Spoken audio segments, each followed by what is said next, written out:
Neste Jornal à Noite, o debate ao Repórter Sábado. Desta noite, aqui em estúdio, recorda Cláudia Rosenbusch, jornalista e autora desta reportagem, Pedro Proença, advogado, André Inácio, vice-presidente do OSCOT, Observatório de Segurança, Criminalidade Organizada e Terrorismo.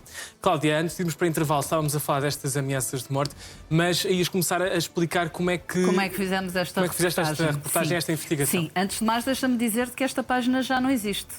Ontem tinha 158 mil seguidores. Uma das coisas que me espantou é que eu tinha 200 amigos em comum com essa página e eu conhecia a maioria das pessoas. Não, portanto, aquilo estava, de facto, a interessar muita gente.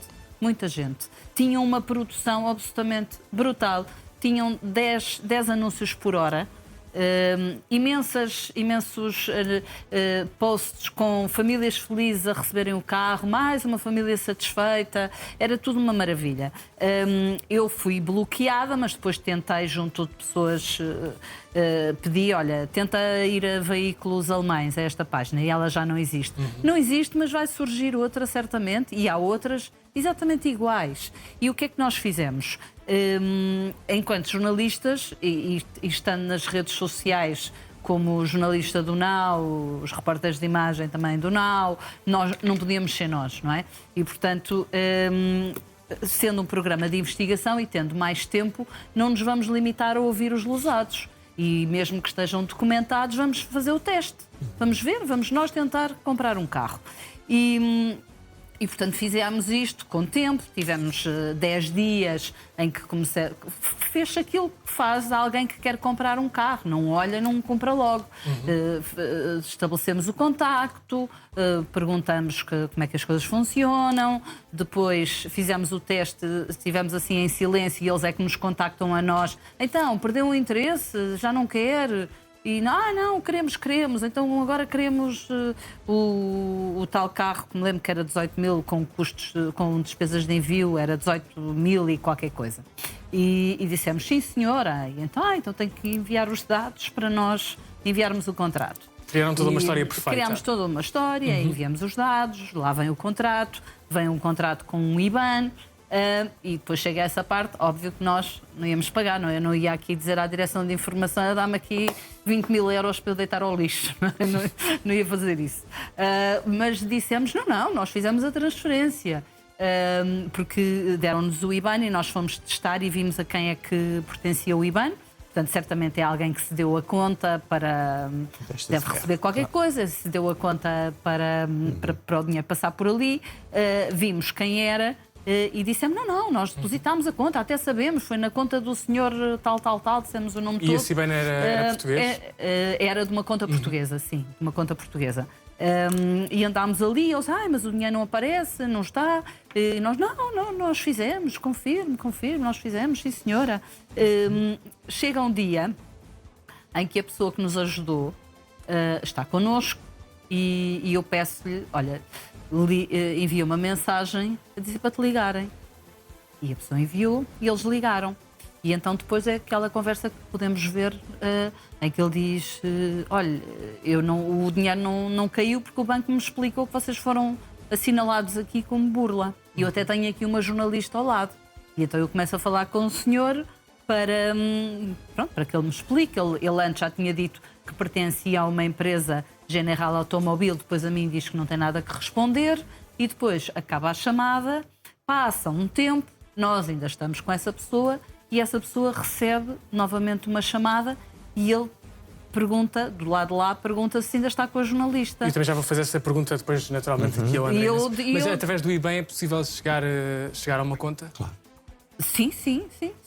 Fazes a simulação de que vais transferir, por exemplo, pegas na tua aplicação €1, 50 cêntimos, e aparece lá o nome completo. E aparece o nome dessa pessoa. Sim, nós não pusemos o nome, mas nós sabemos quem são estas pessoas. Temos o nome completo de todas estas contas e depois inclusivamente de uma empresa, da Rigosi, onde eu estive, que é uma empresa que só tem a sede fiscal ali, não tem na internet, não tem um e-mail, não tem um número de telefone, tem o gerente e sócio, o único sócio, que também podemos ver nas publicações MJ quem é, e que também sabemos o nome completo da pessoa.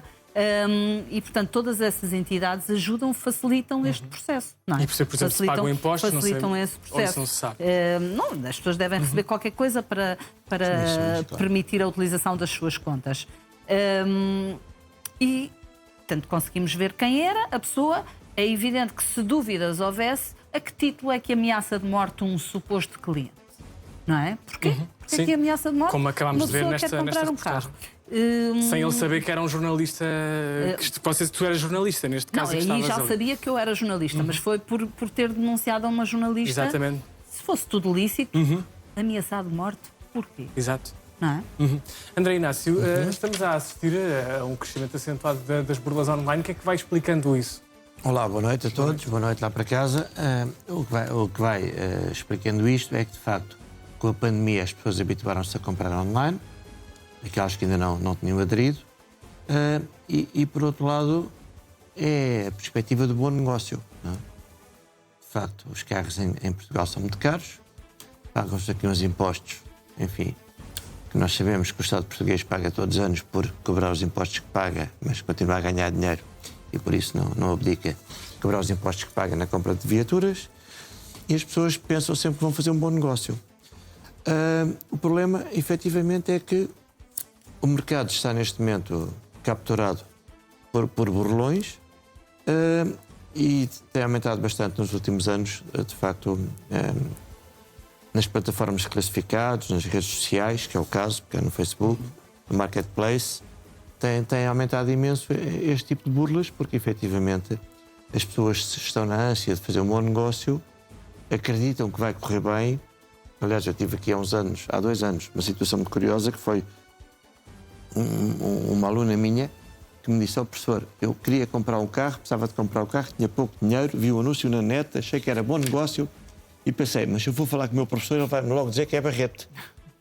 E eu disse, eu não vou falar com ele, senão depois não faço negócio. Olha, perdi o dinheiro. Eu disse, pronto, parabéns. Eu ter falado. Portanto, a sua consciência deu-lhe a resposta, mas você arriscou, porque as pessoas, de facto, umas têm dificuldade, outras porque acham que é um grande negócio. E de facto, há uma camada de oportunistas que vive disto e pronto, e o negócio vai se certo é que as queixas aumentaram substancialmente. Não quer dizer que tenha havido um aumento das burlas, mas pelo menos há de facto um aumento das queixas. Eu acredito que há um aumento das burlas, porque as pessoas, quando se sentem usadas, queixam-se, não é? Agora, é preciso, de facto, tomar medidas quanto a isto. É preciso atacar seriamente os testes de ferro, que são estas pessoas e estas empresas que estão identificadas através dos NIBs, porque recebem o dinheiro, e estão em Portugal e recebem o dinheiro, seguramente ganham uma comissão para receber dinheiro numa burla. Portanto, esta gente não pode ficar impune, são coautores. Portanto, há aqui trabalho para o Ministério Público, é preciso, de facto, enfim, perseguir estes indivíduos. E a polícia não consegue fazer isso? A polícia não consegue se não quiser. Não é? Agora, a polícia tem que ter conhecimento dos factos. Para o fazer. A polícia judiciária trabalha este tipo de burlas. A burla informática é de facto, enfim, aqui temos uma burla informática nas comunicações, porque recorrem aos meios informáticos para burlar as pessoas. Estão nas redes a dizer que vendem um produto que depois não vendem. Não é? Isto é um crime, e é um crime que está tipificado, e a polícia judiciária tem competências para isso e deve atuar nesta matéria. Naturalmente que os lesados também devem ir à polícia judiciária dar conhecimento. A polícia judiciária não adivinha. Sim. E quanto mais situações houver, mais agrava a pena. E Pedro Proença, boa noite. Como é que uma jornalista consegue chegar a estes bordões e a polícia não consegue? Boa noite, Cláudia, boa noite, Rodrigo, André. Deixa-me dizer o seguinte, estes burlões são acessíveis através precisamente daquilo que está online. As pessoas acabam por, no âmbito daquilo que é o seu interesse em adquirir uma viatura, acabam por entrar em contacto com estes burlões. Agora, deixa-me dizer-te uma coisa, a burla é efetivamente o crime do século XXI, é talvez, no plano daquilo que são os indicadores de crescimento, o mais relevante em termos de crescimento. A questão das ameaças de morte também permite-me dizer o seguinte. Isto, para já, estas ameaças de morte revelam que por trás desta estrutura, por trás deste negócio, há uma organização. O que estas pessoas basicamente procuram é criar zonas de silêncio, porque este tipo de burlões tem horror à exposição mediática, porque afasta a potencial vítima. Reduz o círculo de pessoas que estão interessadas em investigar isto. Aliás, como a Cláudia disse, houve pessoas que se contraíram e que não quiseram vir aqui. E é isto que é pretendido com este tipo de ameaça. O objetivo estratégico é esse. É criar aqui esta zona de silêncio de forma a permitir salvaguardar aquilo que é o core deste negócio, que é a confiança, é burlar, iludir a confiança das pessoas. Portanto, não me admirou muito a questão da ameaça, mas revela, atenção, revela que há estrutura criminosa por trás deste negócio. Depois deixa-me dizer-te o seguinte. O negócio da venda dos automóveis, da importação de automóveis, é talvez neste momento um dos maiores flagelos europeus em termos de burlas.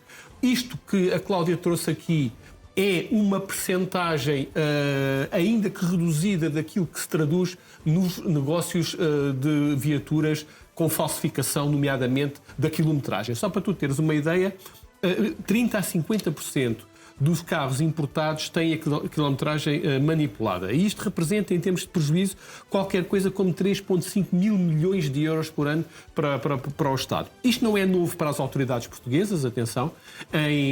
Em 2023, no dia 14 de junho de 2023, houve uma mega operação a nível europeu, que foi a Operação Huracán, que teve só em Portugal mobilizou 2 mil operacionais, só para as pessoas terem ideia da dimensão disto, envolvia 10 mil viaturas. 10 mil viaturas.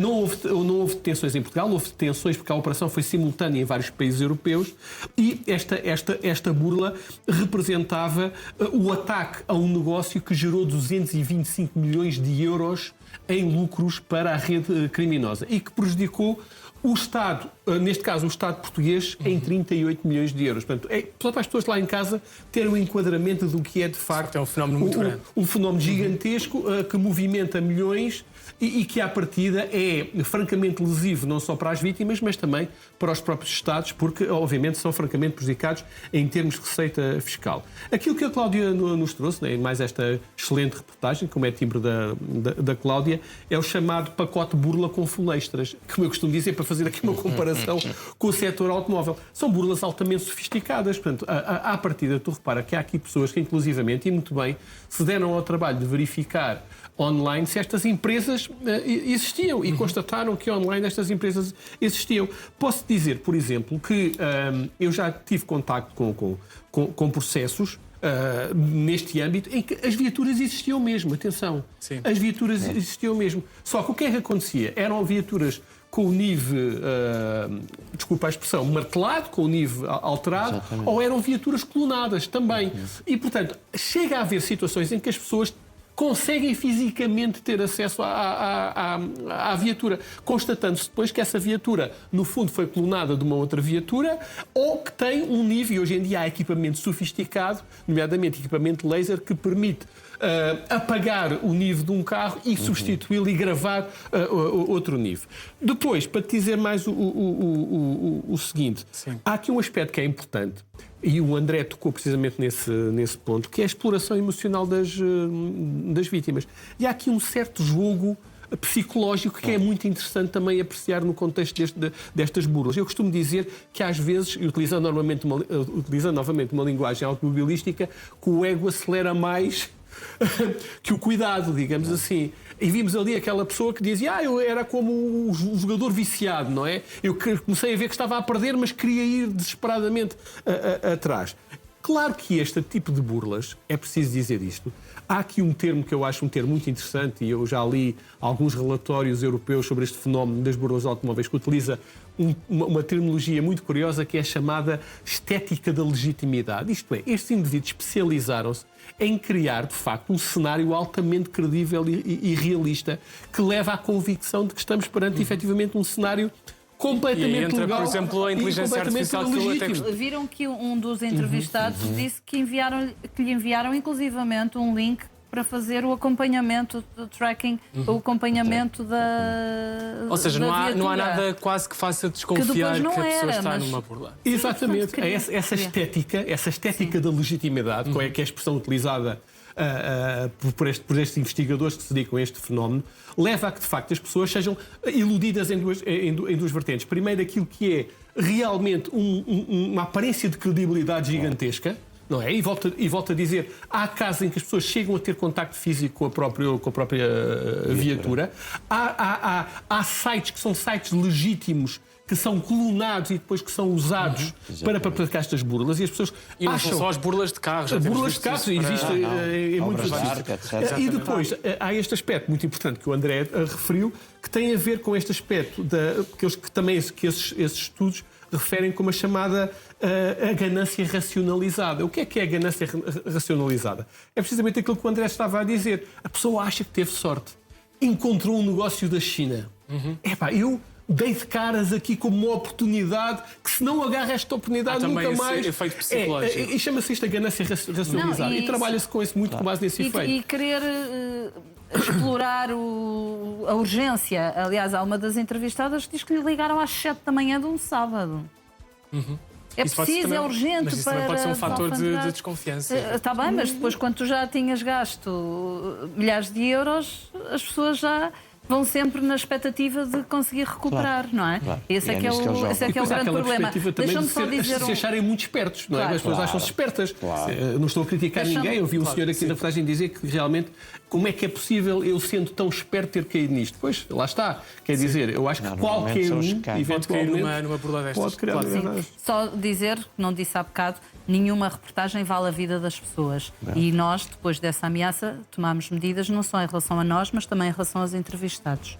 Sim, isso também é Pronto, isso é importante importante, sublinhar. É bom é que importante sim. também sublinhar, porque isto não vale a vida das pessoas. Claro. Claro que sim, estamos aqui perante ameaças de morte Claro. que estão nesta reportagem ditas de viva voz. Mas já agora, Ainda pior- deixe-me interromper para dizer isto. Eu não acredito minimamente na credibilidade deste tipo de ameaça. Eu também não. Não, é só Também criar não. a tal zona de silêncio. Ele está fora do país, o que ele quer aqui é apenas e só criar aqui a tal zona de silêncio. Aliás, a página já caiu, não é? Eles já apagaram, agora vão abrir outra ao lado. Portanto, as pessoas lá em casa não pensem que agora vai aparecer uma página que é séria porque esta caiu. Não. Pode ser outra igual. Portanto, apostem, de facto, em sites credíveis e que estão no mercado já há muito tempo. Não vão atrás destes contos do vigário, mas em termos daquilo que é as ameaças de morte, eu não os dou pessoalmente, e daquilo que é a minha experiência profissional, enfim, foram 20 anos na PJ, não dou a mínima credibilidade disto. Aliás, ele não está cá, portanto, quando sabe, este indivíduo está alguns na Europa, não tão longe como isso. Tem um sotaque que nos diz que, de facto, fala português mal, e há de ser alguém de Magreb a viver na Europa. E não vem seguramente a Portugal para fazer mal a ninguém, nem manda ninguém fazer mal cá, porque tomaram eles, toda a gente se esquece da história, não os querem dar... Eles queriam era impedir a reportagem. O que eles queriam era impedir a Claro. reportagem, Sim, sem dúvida, exatamente. Claro, eles queriam era Esse era o impedir a intuito, esse era o reportagem. intuito. Mas claro que Sim, não foi deixa claro. de ser uma ameaça. E há aqui também a questão da inteligência artificial, vai ao encontro daquilo que o Dr. Pedro Proença estava a falar e também da clonagem das páginas. Este uso da inteligência artificial nestas páginas torna estas burlas também mais sofisticadas e mais credíveis. Claro. Sabes que eu tinha nas minhas redes sociais um comentário de uma pessoa que dizia assim, porque uma das entrevistadas diz as burlas estão cada vez mais reais, cada vez mais credíveis. E eu tinha um comentário no Facebook de uma pessoa que dizia assim, as burlas não estão mais credíveis, as pessoas é que estão mais burras. Eu acho que é muito injusto. Não, isso é Não muito é injusto. verdade. Não é verdade. Não é verdade. Não é, não. Isto Não é. está mesmo... Conseguem ser, de facto, muito credíveis. Se tu visses, eles agora, entretanto, já apagaram, mas a quantidade de vídeos de famílias satisfeitas a receberem as carrinhas, a receberem os carros... toda a informação é o outro senhor a receber um site para acompanhar o carro, a deslocação Não é falta de educação do carro. para este tipo de situações, para este tipo de burlas. E depois há- Chama-se Sim, engenharia sim, sim, social. sim, sim, É engenharia sim, social. sim. Isto é a engenharia social no seu melhor No seu nível, melhor, sem dúvida. Portanto, eu fiquei mesmo convencida de que isto pode mesmo acontecer a qualquer um. E, portanto, nós acharmos que... É evidente que depois, nós tínhamos aqui um entrevistado que já depois de ser burlado, olhava na reportagem, está a ver anúncio e diz, olha este carro de 4 mil euros. É Barreto, vou escrever Barreto. Mas depois, não é? Depois, antes, as pessoas procuram. Claro. Há aquela ideia de que os carros importados são mais baratos. São carros usados, não são carros a sair do stand, não é? E, portanto, as pessoas convencem-se que isto é possível. E, de facto, encontraram a sua- pagas encontraram uma grande o primeiro oportunidade. sinal.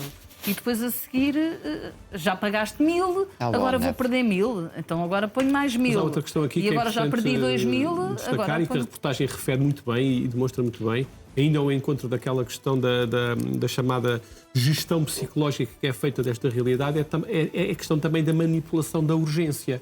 O que é que estes indivíduos fazem normalmente? E é um sinal importante que as pessoas têm que ter em conta, basicamente. Começam a criar aquela pressão no sentido de dizer, bem, olha, isto é uma oportunidade única, tenho mais 10 compradores para este carro, agora tenho o transportador parado, por causa de si, tenho que pagar, tenho o transportador com mais 8 carros parado. Isto é pura manipulação emocional e psicológica. É criar pressão.